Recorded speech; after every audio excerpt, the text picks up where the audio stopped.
who made it and those who didn't have a darn thing to do with me, because I find that my most intelligent entrepreneurs listen to my advice and then they do exactly as they please. It's usually a very good mark that I'm going to make a lot of money with them, you know?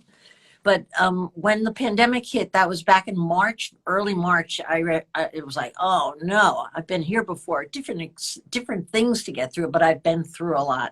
So I called every one of my young entrepreneurs and I asked them to make a list of every source of customers, every source of business they had gotten since they started, make a long list. And then I talked to them 4 or 5 days later. I told them to tear it up. They were never going to see those customers again.